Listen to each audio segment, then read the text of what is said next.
Thanks, Ceann Corla. I probably won't take them. I feel seriously sorry for the Minister to have had to endure this process over the past number of days, not because the issues aren't important. They're absolutely critically important, but I think the nature of how this is structured probably shows up in some ways how inadequate our chamber is as a vehicle to adequately discuss them, because I don't think people getting up and repeating points and all of that is a positive way forward in what are complex and critically important issues to the real lives of real Irish people at the moment. And I do think, to pick up from the last point of Deputy Wallace, that the frenzy with which some people rushed to give their opposition to this bill, even before it was published, was absolutely laughable. All the things it was going to do that it wasn't going to do, and so on. And in that sense, I think, you know, this is, and it's true to say, it's an important body of work which will hopefully dramatically improve the legal situation for what are modern families in Ireland now. And they certainly aren't based on the notion anymore of the nuclear family of mammy, daddy and, you know, 3 children or whatever. Modern Ireland is clearly different than that, and because it is a substantial body of work, we need to have the time to discuss it properly and comprehensively. And in that sense, I did think the contribution of Deputy Shatter yesterday was very interesting. To me, it was incredibly comprehensive, and he made some seriously compelling arguments, actually, as to why issues such as the points around surrogacy should be dealt with. Because, you know, on the surface, these are very complex concerns, balancing rights and so on, but other jurisdictions manage to do it, so clearly we can do it in a balanced way ourselves. And the fact that he revealed that a lot of this work has actually been done already, that it's nearly ready to go, that international research and assessment have been done behind it, well, I think that that's a pretty compelling argument. And I think the points he made about distinguishing between the health issues which needed to be addressed afterwards and the legal justice parentage issues were made quite clear. And what I am seriously concerned about now is that this is the second instance where the government seems to be relying on the input of, or the suggested input in this case, of the Attorney General to not proceed with something. And instead we get the promise of the government dealing with it in its lifetime through a separate piece of legislation.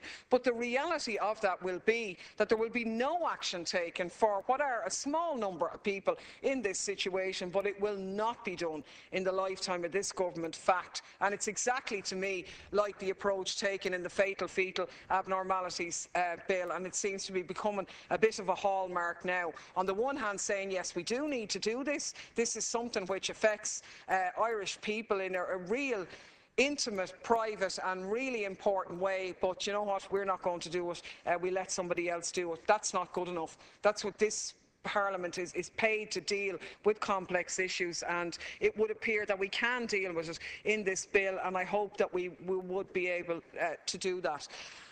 I think maybe one of the really important points about this is in relation to the child-centred approach and the child's right to identity, which is obviously one of the most basic human rights. You would think that it would be automatically granted, but sadly no. And particularly in this country, with our history and the damage done to people where that right was denied.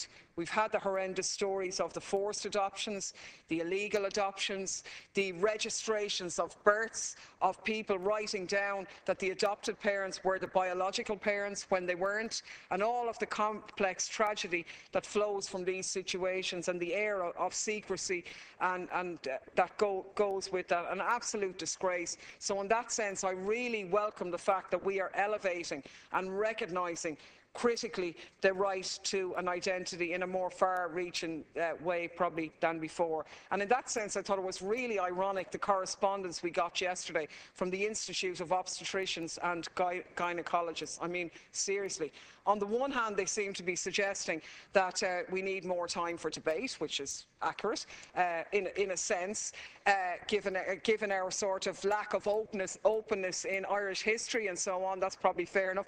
But then they go on and absolutely absolutely everything else they said was to back up that culture that existed in the past, as far as I'm concerned. And I think it gives an insight into maybe some of the issues that we're grappling with, because they talked about in the areas of assisted human reproduction that we have a duty of care to the would-be parents in such cases. Fair enough on a level.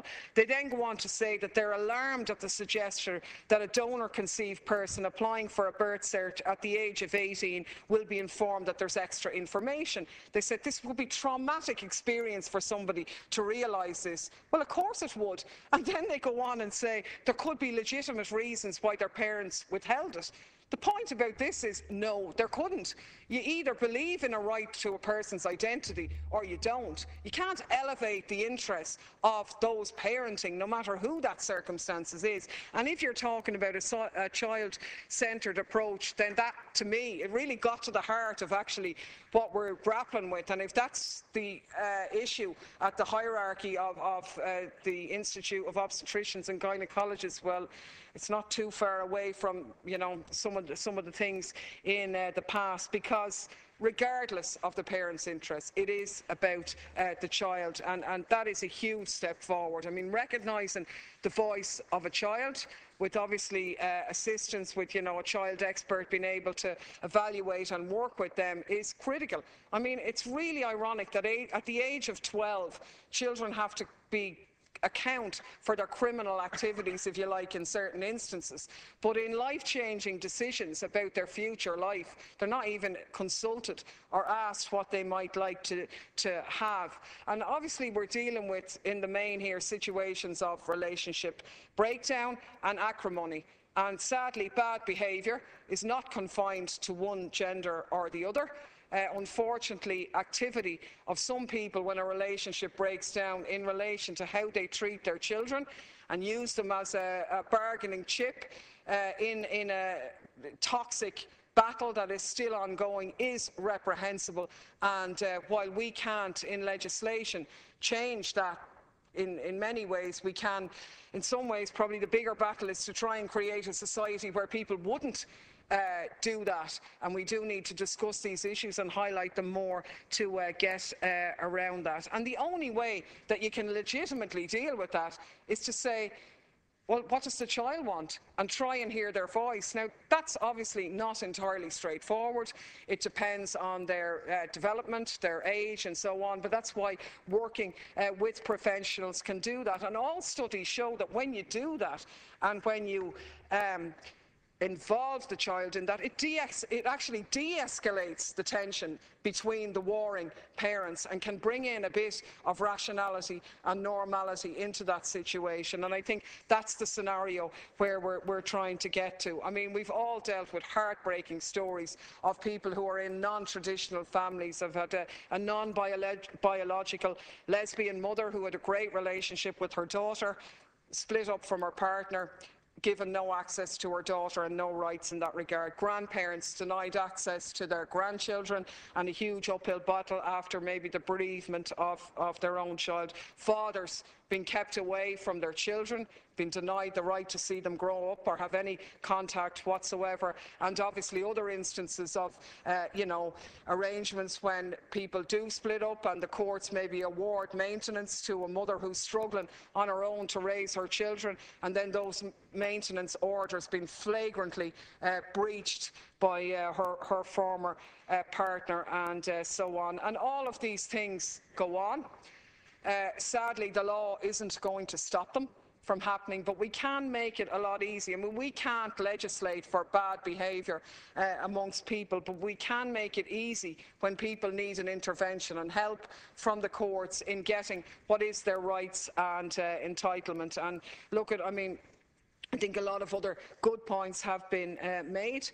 I echo them. I think it is important that we do say there's no such thing as normal, and that everybody has a right to be heard. Everybody has a responsibility to behave maturely and actually factor children in these circumstances and start from their starting point. And actually, if we did that, we would de-escalate things considerably and make things better for all concerned. So I welcome the fact that the Minister has brought the bill to the House, and I look forward to dissecting it further later on.